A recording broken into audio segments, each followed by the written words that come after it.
Assalamu alaikum. This is Prapundi Chakraborty welcoming you to the English news from Btv-Chattogram. Let's begin with the headlines. National Citizen Party holds a meeting with National Consensus Commission to discuss implementation process of July National Charter.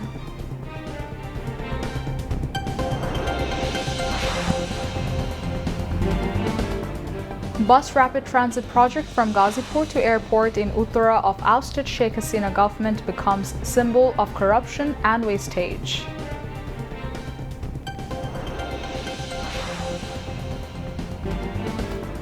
Experts from 4 foreign countries invited to assist in investigation over fire in Hazrat Shahjalal International Airport cargo village, says Home Advisor.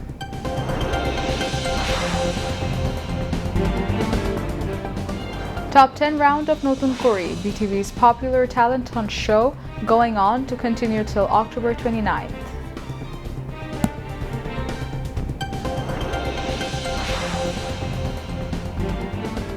A 22-day ban of Hilsha fishing comes to end this midnight.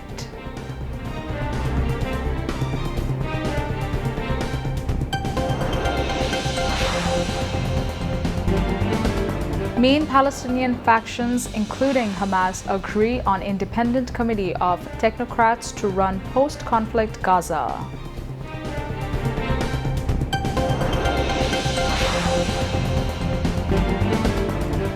An Argentine superstar Messi scores twice to lift Inter Miami to 3-1 victory over Nashville SC in MLS Cup Round 1 playoff series.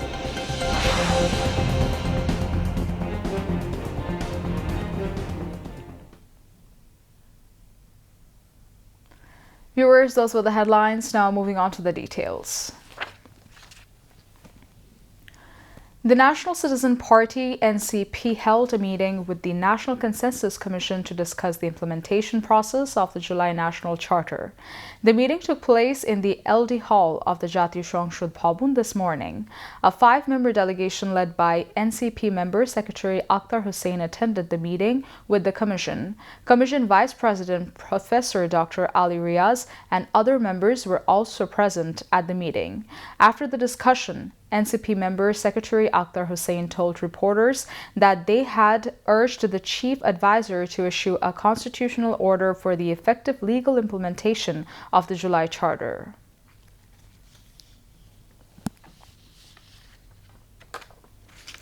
The Bus Rapid Transit or BRT project from Ghazipur to the airport in Uttara, the capital, was called a dream project. The ousted Sheikh Hasina government had promised that it would be a rapid and modern development in public transportation, but today it has turned into a thorn in the throat. The so-called development project of the faced Sheikh Hasina government has now become a symbol of corruption and wastages. On the contrary, the cost has increased year after year, reaching 4,020 crore taka. There are allegations that behind the increased cost of this project, there were special benefits and commission charges for influential leaders of Ghazipur and Uttara. Locals say that due to large pillars and flawed design, the main road was become narrower and the width of the footpath has decreased. The risk of accidents has increased.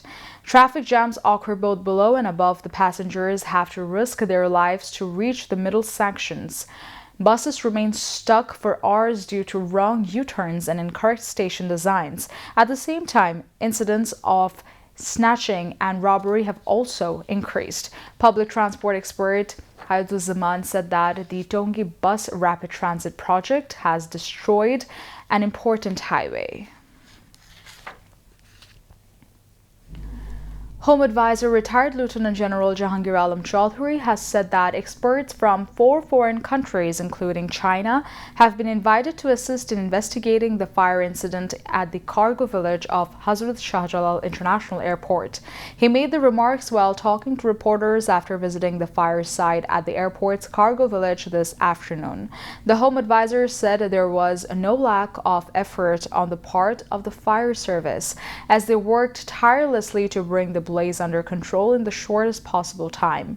He also added that the government is working to reduce passport fees for the remittance warriors.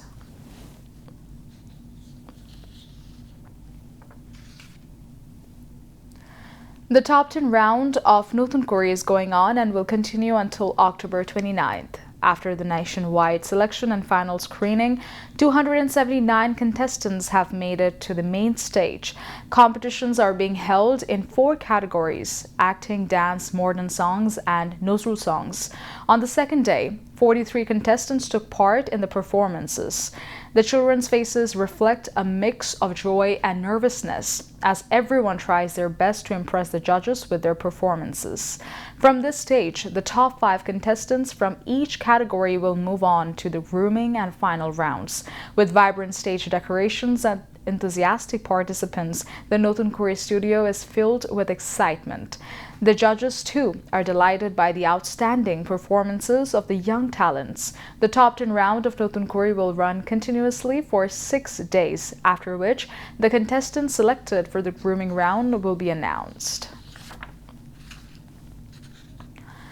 A seminar titled Bureaucracy's Professionalism, Challenges and Responsibilities was held today in Chattogram, organized by the Bangladesh Administrative Service Association. Liberation War Affairs Advisor Farooqi Azam was the chief guest in the seminar held at the Conference Center of World Trade Center in the city.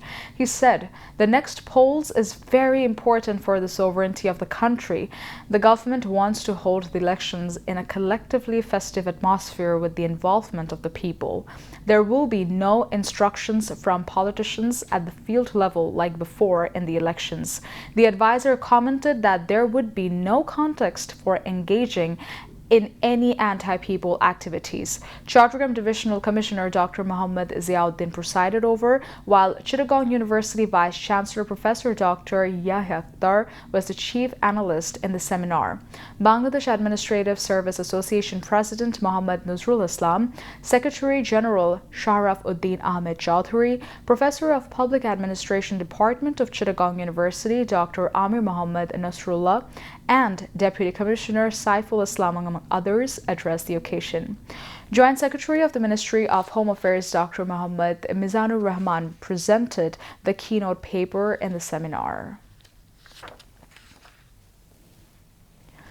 The 22 days ban on hillshot fishing comes to an end at midnight tonight. Fishermen in coastal districts are taking preparation to return to the rivers, repairing nets, boats, and trawlers ahead of the restarting. Rows of boats and trawlers are already lined up along the Meghna and Titulia rivers, ready to set sail. Fishermen said that they often have to take loans each season to repair their boats and nets. They now hope to repay their debts once they can start fishing again. Meanwhile, during the ban period, the Coast Guard detained hundreds of fishermen and seized large quantities of fishing nets across coastal districts. Now, international news.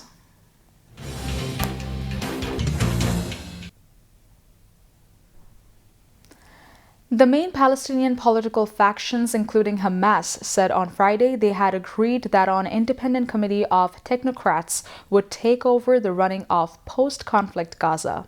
During a meeting in Cairo, according to a joint statement published on the Hamas website, the groups agreed to hand over the administration of the Gaza Strip to a temporary Palestinian committee composed of independent technocrats. It said the committee would manage the affairs of life and basic services in cooperation with Arab brothers and international institutions. The statement also said the factions had agreed to work on unifying a common position to confront the challenges facing the Palestinian cause.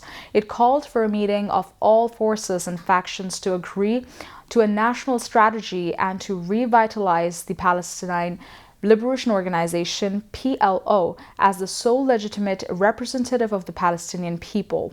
An informed source told AFP on Thursday that delegations from Hamas and Fatah met in Cairo to discuss the second phase of a U.S.-backed ceasefire plan in Gaza. The source, who spoke on conditions of anonymity, said that both sides agreed to continue meetings in the coming period and to work on organizing the Palestinian internal front in the face of the challenges posed by the Israeli government. The Russian Defense Ministry claimed on Friday that its forces have taken control of 10 Ukrainian settlements over the past week.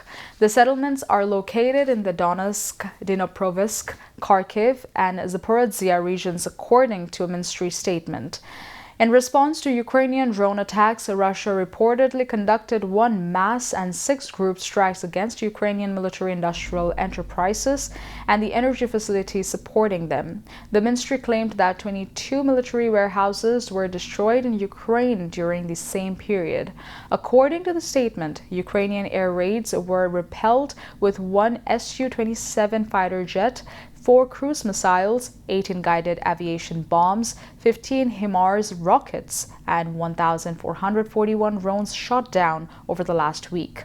Ukraine has not yet commented on these claims. Independent verification remains challenging due to the ongoing conflict.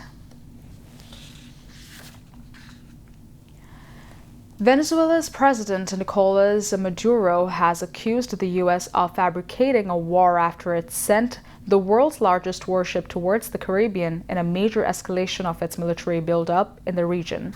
U.S. Defense Secretary Pete Hegseth ordered the U.S. Gerald R. Ford aircraft carrier, which can carry up to 90 aircraft, to move from the Mediterranean. Maduro complained, though U.S. promised not to get involved in a war, it is fabricating a new eternal war. The U.S. has been increasing its military presence in the Caribbean, sending warships, a nuclear submarine, and F-35 aircraft in what it says is a campaign to target drug traffickers. It has also carried out 10 airstrikes on boats it says belong to traffickers, including one on Friday when Hegseth said 6 male narco-terrorists have been killed. U.S. and Chinese officials began a fresh round of negotiations to de-escalate tensions between the two largest economies ahead of U.S. President Donald Trump's and Chinese President Xi Jinping's scheduled meetings next week. Chinese Vice Premier Li Lefeng and U.S. Treasury Secretary Scott Bessent have initiated a new round of trade negotiations in Kuala Lumpur, preparing for a potential meeting between the leaders of the U.S. and China, Bloomberg reported. The officials are expected to discuss issues crucial to China-U.S. economic and trade relations, according to reports citing China's Ministry of Commerce. The meeting in Kuala Lumpur represents the 5th in-person discussion between he and Bessent amid growing trade tensions since April. Key areas such as soybeans tariffs and rare earth minerals have been a concern between the U.S. and China. Referring to a planned summit with Xi before or during the Asia-Pacific Economic Cooperation EPIC Forum this month, China and U.S. will have a really fair and really great trade deal together, Trump said. Back to national news. 10 distinguished mothers have been honored on the occasion of the 31st anniversary of the monthly Chattogram Digest today. Chattogram Additional Divisional Commissioner Nusrat Sultana was present as the chief guest in the program held at the July Shohid Smriti Hall of the Chattogram Press Club in the afternoon. Professor Dr. Joina Begum presided over, while USTC Vice Chancellor Professor Dr. Muhammad Sulaiman, Chittagong Ideal School and College Principal Amina Shaheen, and Chattogram Digest Editor Shirajul Karim Manik were present in the program as special guests. Honorary crests were handed over to 10 women and their family members in the event. The speakers highlighted the glory of motherhood, the role of women's power, and the importance of women's contribution to the society.